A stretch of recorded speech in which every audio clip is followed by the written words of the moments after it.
On the morning of September 5th, 2019, in the serene and tightly knit town of Cedar Ridge, an unsettling calm had settled over the Dawson household. Normally the home of Lily Dawson, her daughter Emily, and her husband Mark Dawson, was filled with the lively chatter of family life. But on this particular day, something was different. The usually vibrant home appeared still, almost unnaturally so. Neighbors accustomed to seeing Emily, a bright and cheerful teenager, leaving for school early in the morning, noticed her absence. Mrs. Thompson, who lived next door, thought it was strange that she hadn't seen Lily either, especially since they often exchanged morning pleasantries.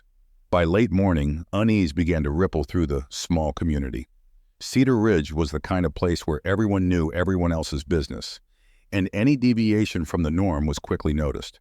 At around 11 a.m., Mrs. Thompson, feeling increasingly concerned, decided to check in on the Dawsons. She walked up to the house and knocked on the front door, but there was no answer. After waiting a few moments, she tried the doorbell, but again, there was nothing. The silence from within only heightened her anxiety. She peered through the windows, but the curtains were drawn tightly, obscuring any view of the interior. A growing sense of dread settled in her stomach.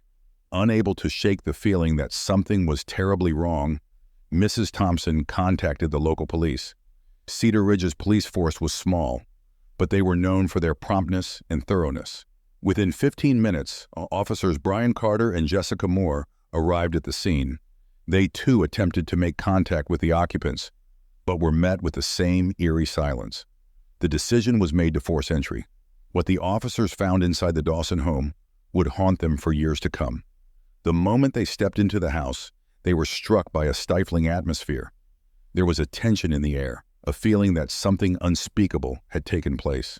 The living room was neat, almost too neat, as if everything had been deliberately arranged. The officers exchanged a worried glance before proceeding further into the house. As they moved their way through the hallway, the faint smell of something metallic hit them: blood.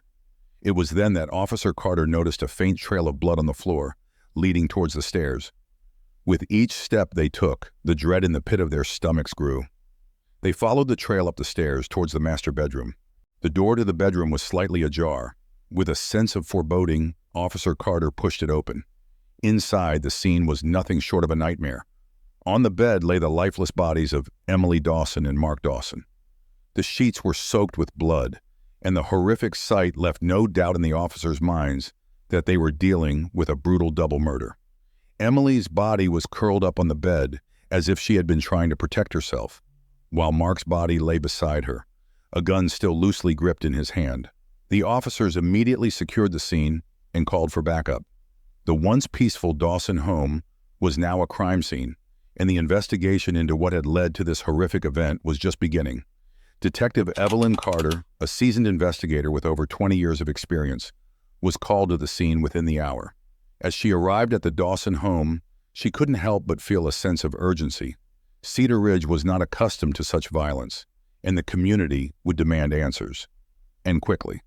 As she stepped inside the house, the atmosphere hit her like a wall. The air was thick with tension, and the scene that greeted her was one of unimaginable horror. The forensic team was already at work, carefully documenting every detail, but it was the bodies on the bed that drew her attention. Detective Carter took a deep breath before approaching the bed.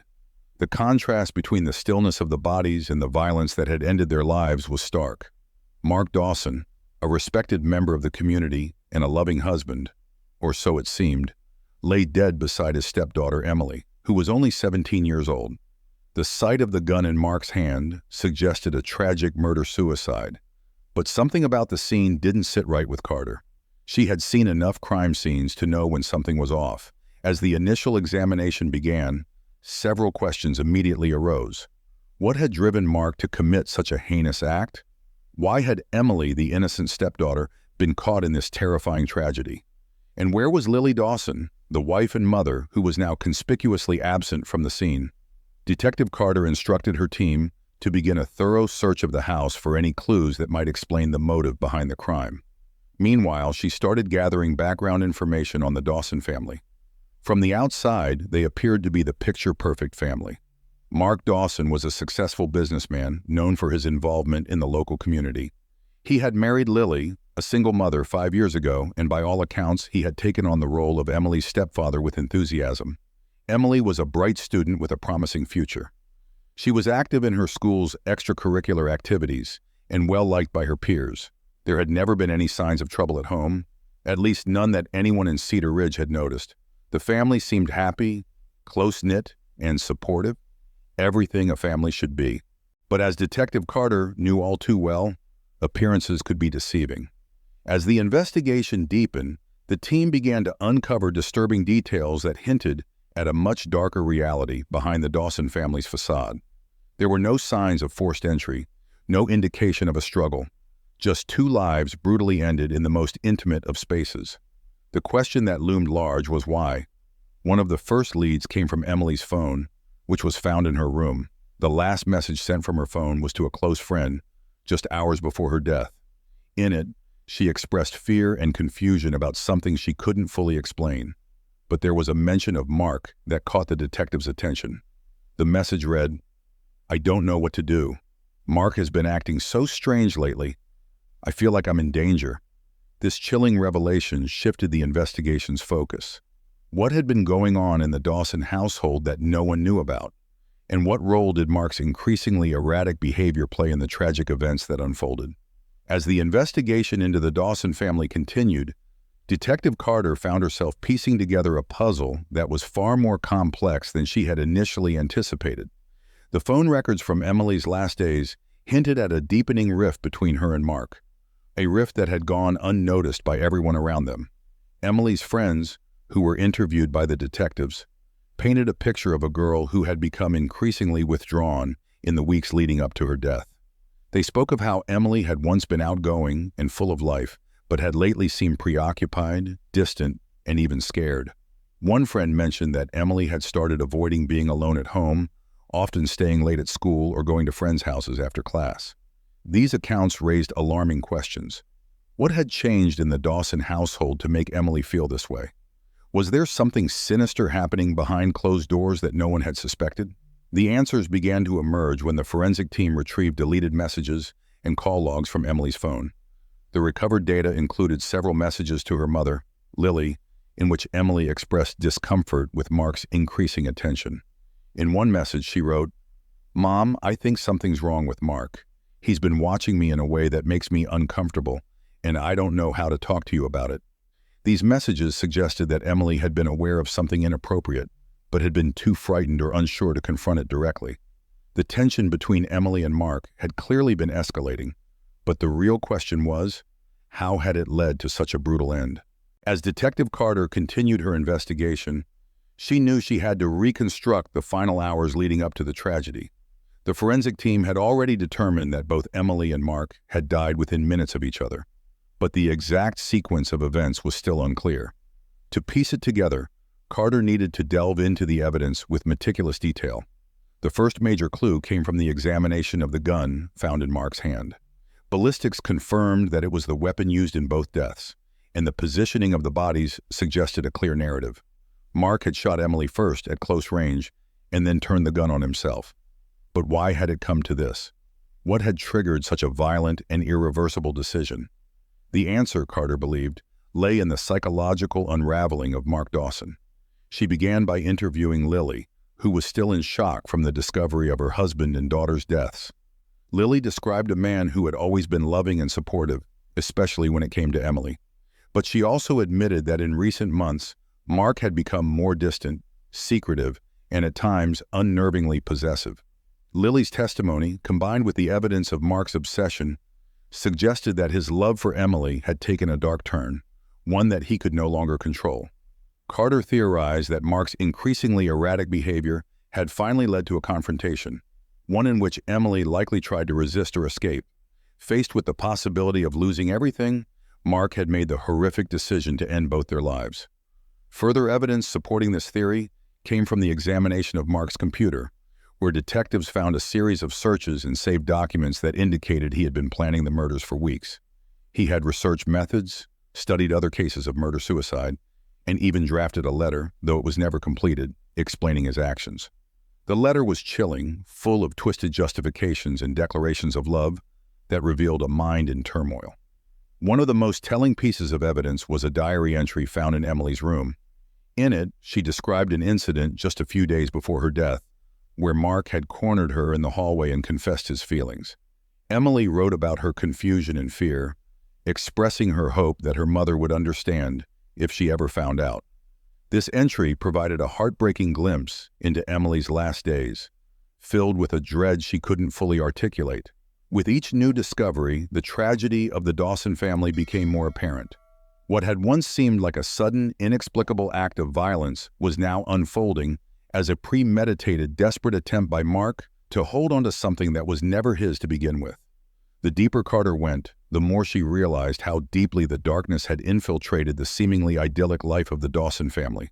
As the investigation neared its conclusion, there was still one question that haunted Carter.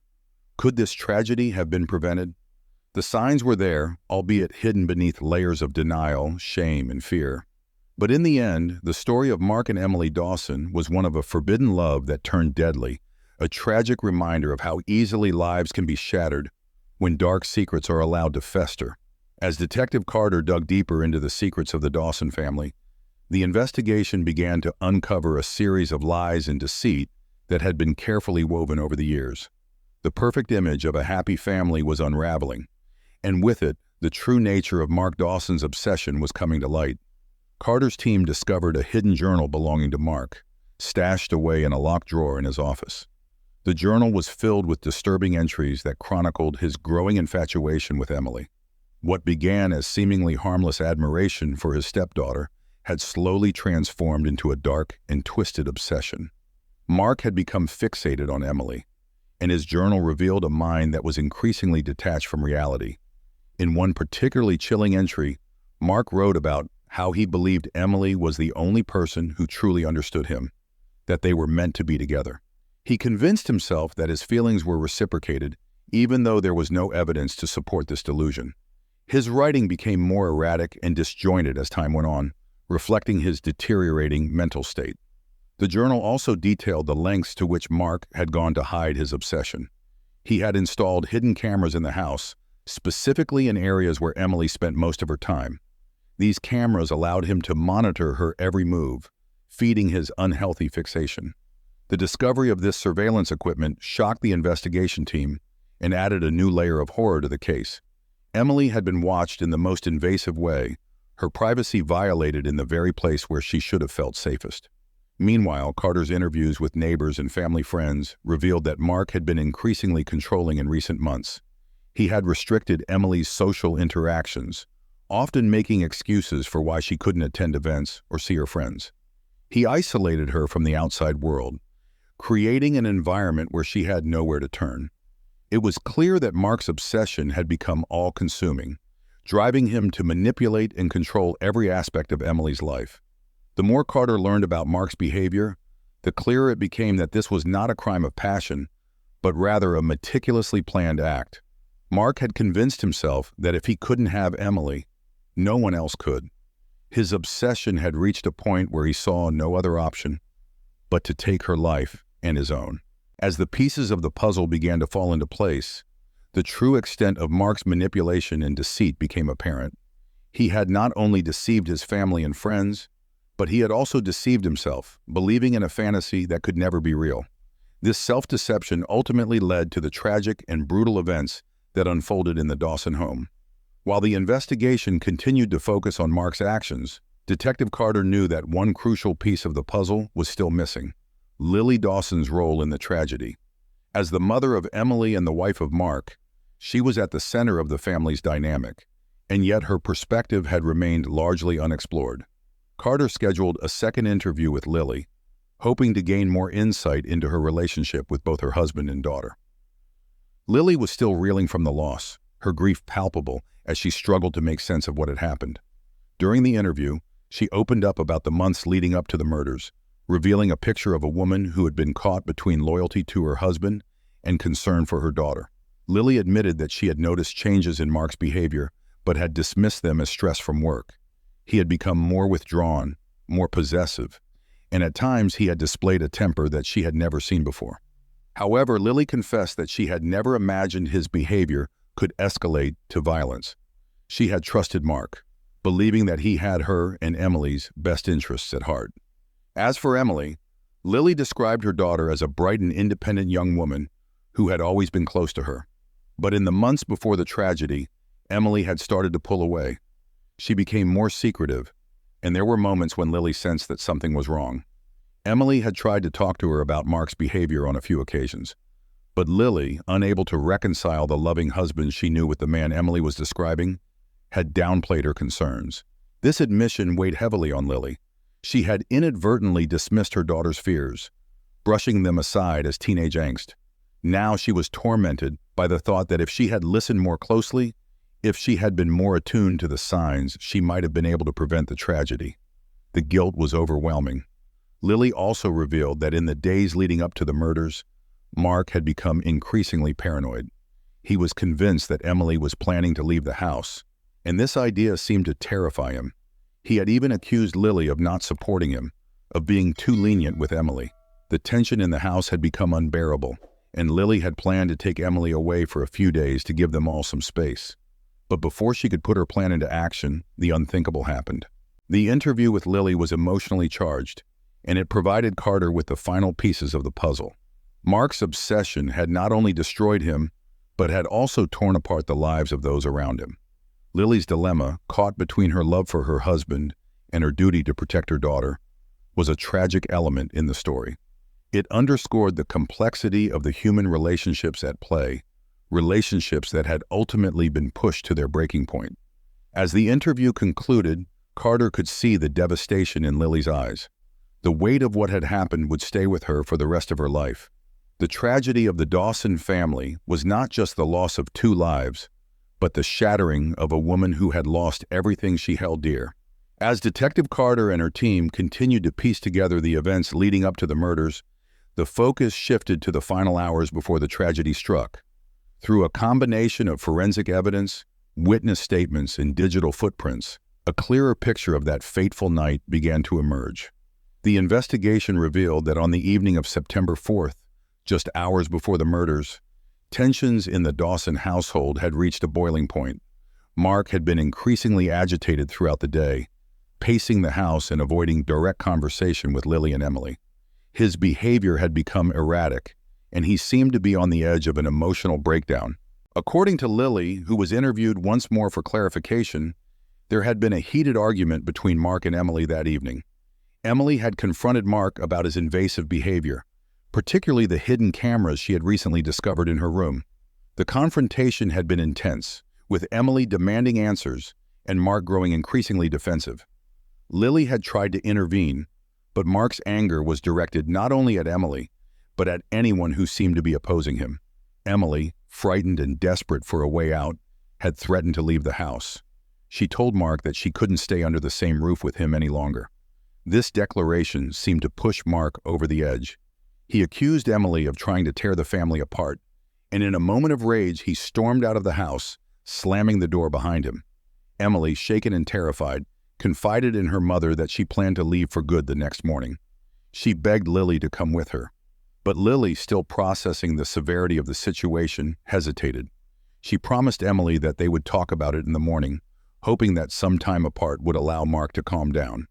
Unbeknownst to Lily, Mark's departure from the house was not an attempt to cool off, but rather a prelude to the horrific events that would soon follow.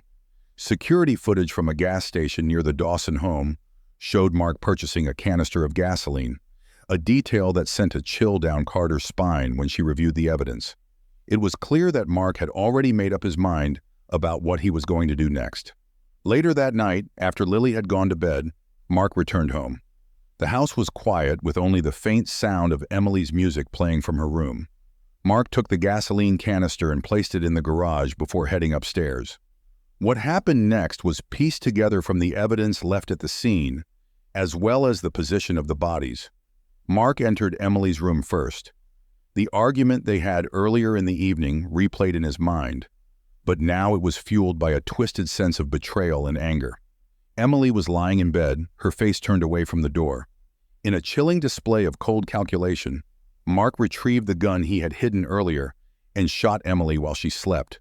There were no signs of a struggle. The shot was sudden and fatal. The sound of the gunshot woke Lily, who rushed to Emily's room only to find Mark standing over their daughter's lifeless body. In that moment, the reality of what Mark had done hit her with full force. She screamed, trying to push Mark away, but he was already beyond reason. The confrontation between husband and wife was brief. Lily tried to run, but Mark, driven by a sickening resolve, forced her into the bedroom they shared. But instead of turning the gun on her, Mark turned it on himself. The forensic analysis suggested that Mark hesitated, perhaps torn between his desire for control and a final, fleeting sense of guilt. But in the end, he made his choice. The second shot was just as fatal as the first, and when the smoke cleared, the Dawson household had been reduced to a scene of unimaginable horror. The discovery of the double murder and suicide sent shockwaves through Cedar Ridge. The Dawson family had been well-liked and respected, and the brutality of the crime shattered the peaceful facade of the community. Neighbors and friends who had seen the Dawsons as a model family were left grappling with the reality that such darkness had existed right under their noses. Detective Carter, while no stranger to difficult cases, found herself deeply affected by this one. The investigation had revealed a twisted narrative of love, obsession, and control, culminating in a tragedy that could have been avoided if the signs had been recognized sooner. The knowledge that Emily had been isolated, manipulated, and ultimately destroyed by the man who was supposed to protect her weighed heavily on Carter's conscience. In the days following the discovery, Carter worked closely with the Cedar Ridge Police Department to manage the fallout. The media caught wind of the story, and soon the small town was swarming with reporters looking to capitalize on the sensational nature of the crime. The narrative that emerged in the press focused on the forbidden love that had driven Mark to kill, casting the Dawson family's tragedy in a lurid light. However, Carter was determined to ensure that the true story, the one of a young girl trapped by her stepfather's obsession, was told with dignity and respect. She collaborated with local journalists who were willing to report the facts without sensationalizing the tragedy, and she provided them with carefully vetted details from the investigation. Her goal was to protect Emily's memory and prevent further harm from being done to the family's reputation. As the legal proceedings began, it became clear that the Dawson case would be a long and painful chapter for the community. Although Mark was dead, the impact of his actions was far from over. Lily, the sole survivor, was left to pick up the pieces of her shattered life. She faced a barrage of questions from investigators, lawyers, and the media, all while mourning the loss of her daughter and husband. The community of Cedar Ridge came together to support Lily, but the whispers and rumors were impossible to escape. Everyone had an opinion on what had happened, and the tragedy became a topic of morbid fascination for those who had once called the Dawsons friends. For Lily, the hardest part was the knowledge that she would never fully understand why Mark had done what he did. The man she had married had harbored a darkness that she couldn't have imagined, and now she was left to live with the consequences. As for Detective Carter, the Dawson case would remain with her for years to come. It was a stark reminder of the fragility of human relationships and the devastating consequences when obsession and control take the place of love and trust. The case was closed, but the lessons it taught would echo long after the headlines faded. As the investigation drew to a close, Detective Carter and her team prepared their final report. The evidence was overwhelming, and the narrative was clear.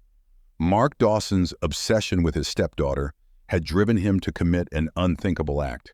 It was a crime born out of a twisted love, a desire for control, and a deep-seated fear of losing the object of his obsession. The forensic evidence, combined with the witness testimonies and digital records, painted a harrowing picture of the final days of the Dawson family. Mark's descent into madness had been gradual, masked by the facade of a loving husband and stepfather. But behind closed doors, his mind was unraveling, and his obsession with Emily had turned deadly.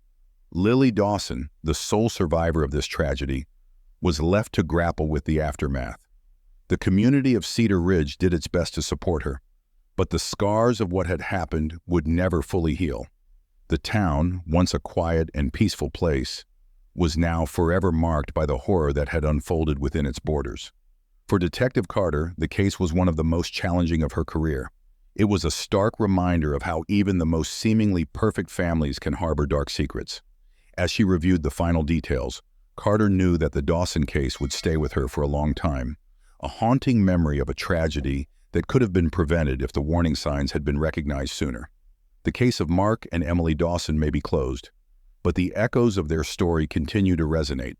It serves as a chilling reminder that sometimes the greatest dangers lie not in the outside world, but within the walls of our own homes. If you found this story gripping, don't forget to check out our other videos that delve into the dark and twisted tales of seemingly ordinary lives turned tragic. What other secrets might be hiding behind the doors of another perfect family? Watch now to find out.